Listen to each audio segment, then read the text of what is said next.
Cinema ఇండస్ట్రీలో తరచుగా వినిపిస్తున్న సమస్య కాస్టింగ్ కౌచ్. చాలా మంది హీరోయిన్స్ తాము ఇండస్ట్రీలో లైంగిక వేధింపులు ఎదుర్కొన్నామని షాకింగ్ విషయాలను బయటపెట్టారు. ధైర్యంగా మీడియా ముందుకు వచ్చి తాము ఎదుర్కొన్న సమస్యలను బయట పెడుతున్నారు. కొంతమంది అవకాశాల కోసం లోబర్చుకుంటారు అని చెప్పి షాక్ ఇచ్చారు. సినిమా ఇండస్ట్రీలో కాస్టింగ్ కౌచ్ అనేది చాలా పెద్ద సమస్య. ఇండస్ట్రీలో చాలా కాలం నుంచి వినిపిస్తున్న టాపిక్ కాస్టింగ్ కౌచ్. అయితే దీనిపై చాలామంది తమ అభిప్రాయాలని, చేదు అనుభవాలను కూడా పంచుకున్నారు. అయినప్పటికీ కాస్టింగ్ కౌచ్ అనేది ఇండస్ట్రీలో వినిపిస్తూనే ఉంది.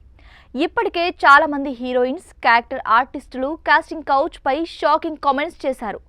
ఆ నిర్మాత ఇలా అని, ఈ దర్శకుడు అలా అని చాలామంది చెప్పుకొచ్చారు. సినిమా ఆఫర్స్ కోసం కమిట్మెంట్స్ అడుగుతారనే కామెంట్స్ రెగ్యులర్గా వినిపిస్తూనే ఉన్నాయి. తాజాగా ఓ హీరోయిన్ కూడా కాస్టింగ్ కౌచ్ పై షాకింగ్ కామెంట్స్ చేసింది. అది కూడా టాలీవుడ్ ఇండస్ట్రీ గురించి సంచలన విషయాన్ని పంచుకుంది. Heroine Saiyami Kher casting couch పై షాకింగ్ విషయం తెలిపింది. బాలీవుడ్ నటి సయామీ ఖేర్ తన 19 ఏళ్ల వయసులో తెలుగు సినిమా ఇండస్ట్రీలో కాస్టింగ్ కౌచ్ అనుభవం గురించి ఇటీవల ఓ ఇంటర్వ్యూలో తెలిపింది. సయామీ ఖేర్ ఇంటర్వ్యూలో మాట్లాడుతూ ఒక మహిళా కాస్టింగ్ ఏజెంట్ తనను ఓ తెలుగు సినిమా కోసం కాంప్రమైజ్ అవ్వమని కోరినట్లు వెల్లడించింది.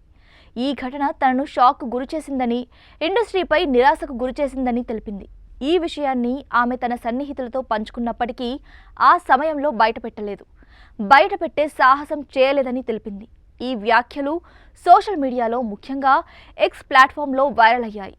ఇండస్ట్రీలో కాస్టింగ్ కౌచ్ సమస్యపై చర్చను రేకెత్తించాయి. అంతేకాదు, ఓ టాలీవుడ్ దర్శకుడు కూడా తనను కమిట్మెంట్ అడిగినట్లు తెలిపింది. అయితే ఆ దర్శకుడు పేరును మాత్రం వెల్లడించలేదు. సయామీ ఖేర్ తెలుగులో రేయ్, వైల్డ్ డాగ్, హైవే వంటి సినిమాలు చేసింది.